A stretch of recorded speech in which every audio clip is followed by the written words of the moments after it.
year. This is a really special book for the press, but also for me. This is really the first book that I've edited not at Faber, or not on somebody else's list. This one feels like it really sort of belongs to us. And it's by a poet that I respect so hugely and a person that I love so much. I've loved James's work since, 2010, 2009, 2010, whenever I first read it in possibly the Salt book or a little earlier.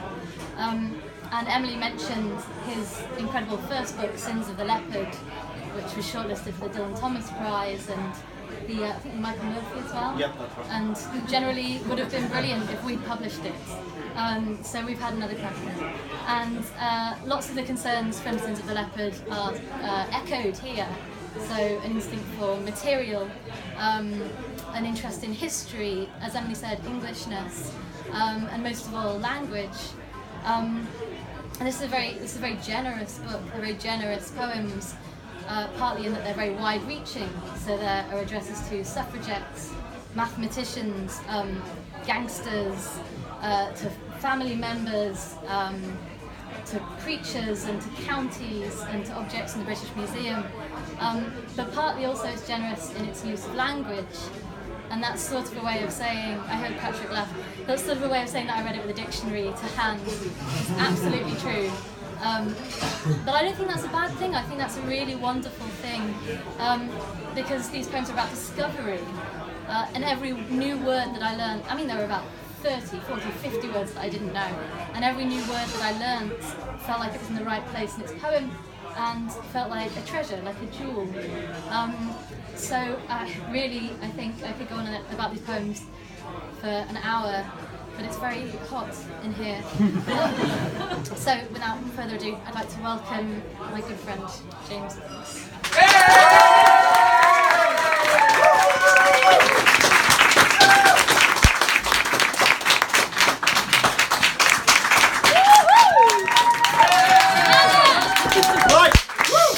Just you lot.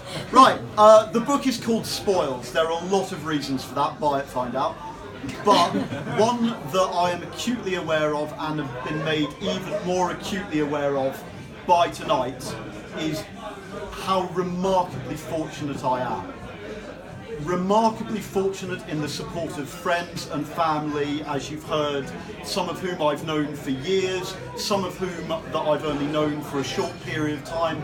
Emily was there when I first began taking writing seriously. Rebecca's somebody I've met in the last year who I'm so excited to read for the future. Martha and Patrick, for taking this incredible chance with my work, but also for producing what I think is one of the physically most beautiful things I've ever seen. And what a way to start Offord Road Books' venture into becoming what I imagine will be known for years to come as one of the great independent poetry presses. But most of all, I am spoilt by the fact that you're prepared to stand here listening to me in this terrible heat. So I'm going to get on and read some poems briefly for you, and then you guys can go and refresh yourselves. And I'll start off with a party poem. There are a few party poems in here, and it feels kind of appropriate. And it's 20 years since I first played this game with my dad, and we spent an awful lot of time swearing at the computer because we couldn't work out how to succeed it. And so thank you to him, and also to John Stone and Kirsten Irvin, who asked me to write it for a book of computer games, Coin Opera 2. This is a poem for the game Grim Fandango, and it's called Street Party, Dia de Muertos, 1998. Boomtown. Later decadence. Our dance macabre is still the Macarena. Coco Noir, Aztec Deco, New World Baroque, the suits polygonic and sharp as any script. Bone meal feeds the flowers. There is no object without a witty use we might put it to. Sell it to me. An infinite way to chain smoke. cracking our knuckles to the open mic, swigging Goldschlager in the airport lobby, the cackle of perpetual roulette. In this world so alive with memento mori, no one hears threnody, no one sees end of an era. I'm shipping out in the morning. Crack a Jeroboam over my forehead. Freeze my puzzled expression. I want to pull this moment from my coat for anyone at any given moment. Don't tell me. I don't really want to do that. Play it once, for old time's sake. Corrido. Love is for the living. Let me have this dance. You can tell I'm enjoying this. I am fortunate enough also to have a student here, and this is a poem for a party that never actually happened, when the one time that I ended up managing to arrange a reading in Paris. So this is a poem for Danik Cholopsky, and it's called Rue d'Odessa. Imagine us run to ground in Brno, Dubrovnik, cough mixture drunk, official secrets like teeth loose in our gums. Imagine us 2 shots apiece. I drank for us in Paris, vodka aux épices, the only time I've known you to miss a trick. With half a brain and 3/5 of a plan, the Commonwealth of the UK and the Ukraine, we promised ourselves some weekday EU panic. But Paris frankly sucks without you, Danik. Danik, I know you're smoking Exile's Choice in school. I know. The school's a damn U-Bahn. We're too damn smart to stay here. Where to run? The Café Magyar Carta? L'Hôtel Trianon? You'll try your luck embezzling Pizdiet's goys. He paid his dues. You get it? He paid his dues. I'll trade my exit visa. Forge my shoes.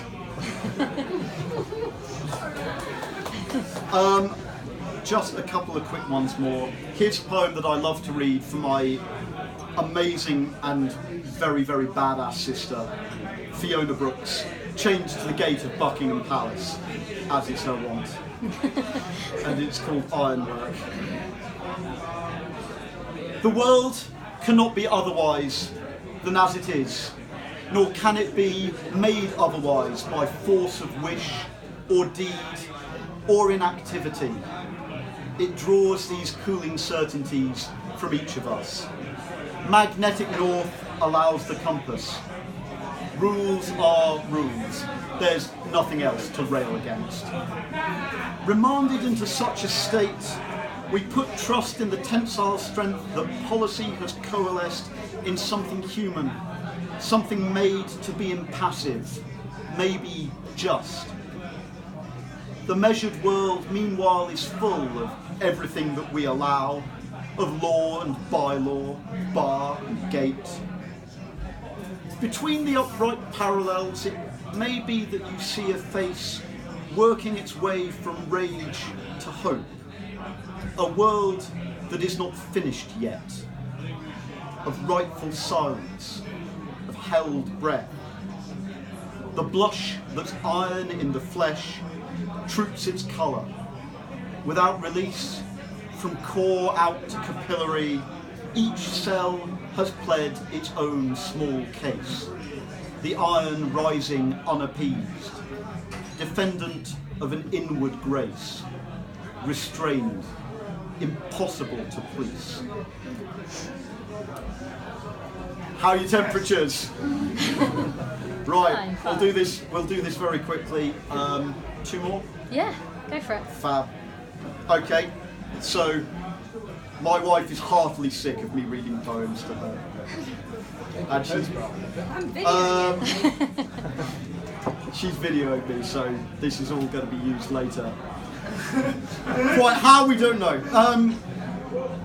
This is a poem about being on holiday with her and the way in which she tolerates me. I love you. Tanola. Summer forms its Oclad, its dense Riza over now iconic Riva Delgada. Driftwood fascines hold and hem the waters which hardly lap against their bronze revetments. Of course, we can't afford to honeymoon there, but paradise is anywhere you swim. Water girl, so blithe against the cold you swim until the blue tinge of your skin shames the water. Then out of water, nothing will cheer you up, will stop you wandering. How helpless and how fascinated I watch you shiver, half nude, humorless, your arms closed round your bundled legs for warmth, fencing yourself with bundles and bundles of thoughts. Fasciculus, funiculus, your mind's little bunch of twigs, its fragile ladder. My silly soul still mounting up and up and up and up and up, funiculi, funiculi.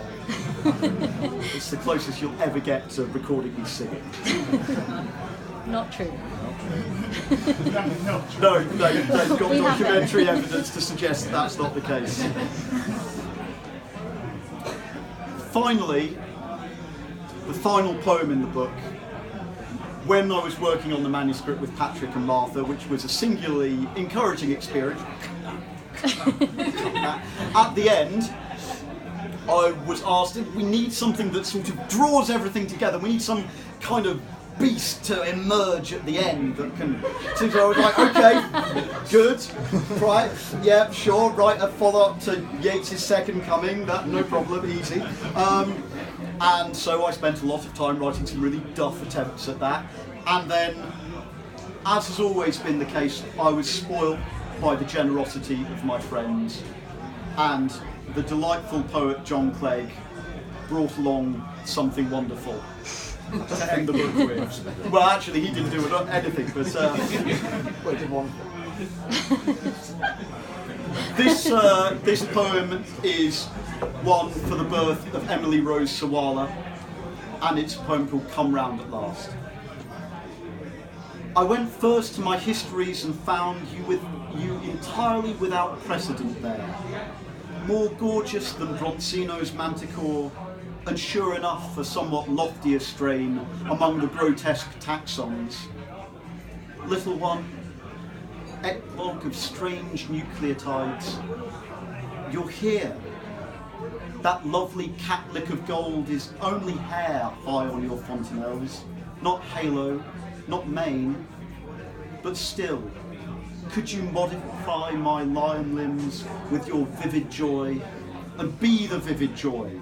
Set goodness within the orb of your wide eye, and by your especial grace and mere motion, untrouble the world entire with a yawn to all and singular whom these presents shall come. Thank you.